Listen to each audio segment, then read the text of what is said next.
ஜெய் ஸ்ரீ மாத்ரே நமக. ஜெய் குருதத், ஜெய் குரு பரசுராம். நமஸ்காரம். நான் கரூர்லேருந்து வல்சலா பணிக்கர், பிரசன்ன ஜோதிடர். இன்றைக்கி நம்ம 2024 குரோதி வருட குரு பெயர்ச்சி எந்த ராசிகளுக்கெல்லாம் குழந்தை பிராப்தத்தை கொடுக்கும் அப்படிங்கிறத பார்க்க போகிறோங்க.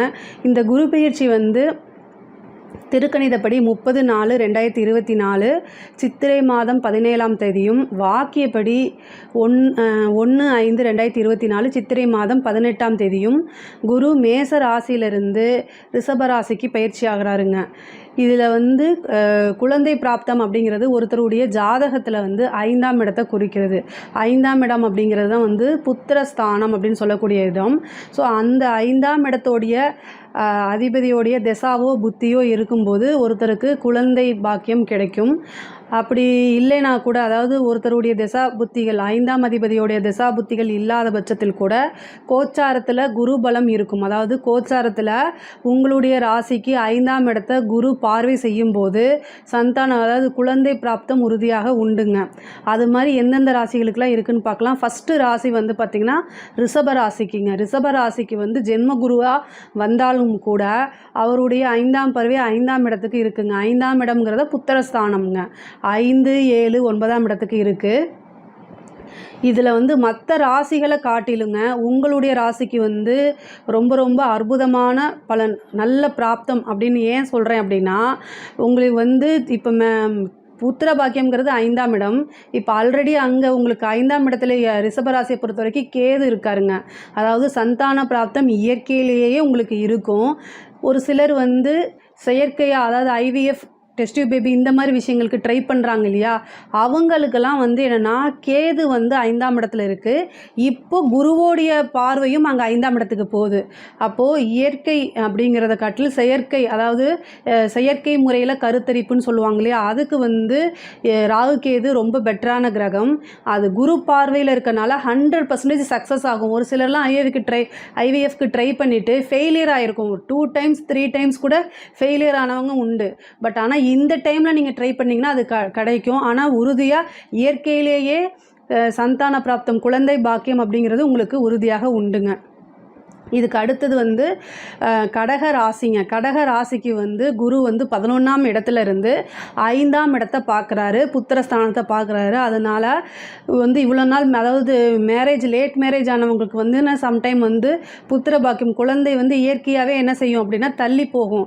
அந்த மாதிரி இருக்கிறவங்களுக்கெல்லாம் இப்போது 5ஆம் இடத்தை பார்க்குறதுனால, குரு 5ஆம் இடத்தை பார்வையிடுறதுனால புத்திர பாக்கியம் உறுதியாக உண்டு. இதுக்கு அடுத்த ராசி என்ன அப்படின்னா கன்னியா ராசி. கன்னியா ராசிக்கு குரு 9ஆம் இடத்துல இருந்து உங்களுடைய ராசியும் பார்க்குறாரு, 5ஆம் இடத்தையும் பார்க்குறாரு. நான் ஆல்ரெடி சொன்ன மாதிரி தான் குரு அதாவது கேது உங்களுடைய ஜனன காலத்திலே இருக்குது இல்லையா கன்னியா ராசிக்கு. இதில் குருவோடைய பார்வையும் வருது. குருவோட பார்வை மட்டும் இல்லாமல் உங்களுடைய ராசிக்கு 5ஆம் இடத்தை பார்க்குறதுனால உங்களுக்கு இயற்கையாகவே குழந்தை பாக்கியம், அதாவது சந்தான பிராப்தம் உறுதியாக உண்டு. IVF மூலிமா ட்ரை பண்ணாலும் இந்த டைமில், இந்த குரு பயிற்சி 1 year இருக்கு இல்லையா, இந்த குருபலம் பூரணமாக உங்களுக்கு இருக்கனால இந்த 1 yearக்குள்ளேயே நீங்கள் IVF போகிற மாதிரி இருந்தால் ட்ரை பண்ணுங்கள். இந்த டைமில் நீங்கள் ட்ரை பண்ணுங்கள். அது உங்களுக்கு கண்டிப்பாக சக்ஸஸ் ஆகும். ஏற்கனவே ஃபெயிலியர் ஆனவங்க யோசிச்சுட்டு இருக்காமல் இந்த ஒரு 1 yearக்குள்ளே உங்களுக்கு ஏதாவது உடல்நிலை பாதிப்புகள் இருந்தால் அதுக்கு ட்ரீட்மெண்ட் பார்த்துட்டு இந்த விஷயத்துக்கு மூவ் ஆன் பண்ணி போனீங்க அப்படின்னா 100% உங்களுக்கு சக்ஸஸாக தான் இருக்கும். சில பேர்த்துக்கு ட்வின்ஸ் பேபி பிறக்கிறதுக்கு உண்டான வாய்ப்புகள் கூட இருக்குங்க. இதுக்கு அடுத்த ராசிக்கு இவ்வளோ நாளாக குரு உங்கள் ராசிக்கு 4ஆம் இடத்துல இருந்தார். இப்போது 5ஆம் இடம், அதாவது வந்திருக்கிறதே அது குழந்தை பாக்கியம், அதாவது புத்திர ஸ்தானத்துக்கு தான் குருவே வந்திருக்காரு. அப்போ உங்களுக்கு உறுதியாக குழந்தை பாக்கியம் அப்படிங்கிறது இந்த குரு பயிற்சி 1 yearக்குள்ளே உறுதியாக உண்டுங்க. இயற்கையாகவே உங்களுக்கு குரு 12ஆம் அதிபதியாக இருந்தாலும் 5ஆம் இடத்துக்கு வரும்போது அந்த புத்திர லாபம் அப்படிங்கிற ஒரு விஷயத்தை உங்களுக்கு தந்துட்டு தான் போவார். அதே மாதிரி 9ஆம் இடத்துல கேது இருக்குது. குரு என்னென்னா கேதுவையும் பார்ப்பார்.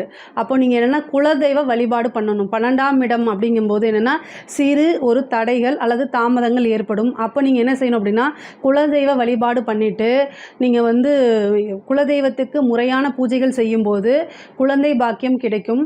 சப்போஸ் நீங்கள் வந்து செயற்கை முறையில் கருத்தரிப்பு, அதாவது ஐவிஎஃப் ட்ரை பண்ணுறதா இருந்தாலும் நீங்கள் என்ன செய்யணும் அப்படின்னா, சித்தர்களுடைய ஜீவ சமாதிக்கு போய் தீபம் போட்டு வழிபாடு பண்ணிவிட்டு, ஓகேங்களா. ஏன்னா உங்களுக்கு 9ஆம் இடத்துல குருவுக்கு திரிகோணத்தில் கேது இருக்கனால சித்தர்களுடைய ஜீவ சமாதிக்கு போய் தீபம் போட்டு பிரார்த்தனை பண்ணிக்கிட்டு அப்புறம் குலதெய்வ வழிபாடும் பண்ணும்போது உங்களுக்கு அந்த ஐவிஎஃப்ங்கிறது சக்ஸஸ் ஆகும். ஏற்கனவே ஃபெயிலியராக இருந்தால் கூட இந்த டைமில் வந்து அது 100க்கு 200% நல்லபடியாக வேலை செய்யும்.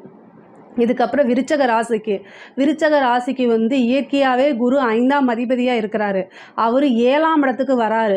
ஸோ உங்களுக்கு புத்திர தடை இருந்தால் அது வந்து நிவர்த்தி ஆகும். ஆனால் புத்திர ஸ்தானத்துக்கு பார்வை இல்லையேன்னு நீங்கள் நினைக்காதீங்க. உங்களுடைய அமைப்பு, ஜாதக அமைப்பு படி விருச்சக ராசியை பொறுத்த வரைக்கும் 5ஆம் அதிபதியே குருவாக இருந்து நிவர்த்தி ஸ்தானத்துக்கு வந்திருக்கனால புத்திர பாக்கியத்தில் தடைகள் இருந்தால் அது இந்த குரு பெயர்ச்சியில் வந்து நிவர்த்தியாகி புத்திர பாக்கியம் கிடைக்குங்க. இதில் ஏதாவது சந்தேகங்கள் இருந்துச்சு அப்படின்னா கமெண்ட்ஸில் கேளுங்க, கண்டிப்பாக நான் ஆன்சர் பண்ணுறேன். நம்மளுடைய சேனலை லைக் பண்ணுங்கள், ஷேர் பண்ணுங்கள், சப்ஸ்கிரைப் பண்ணுங்கள். நன்றி, வணக்கம்.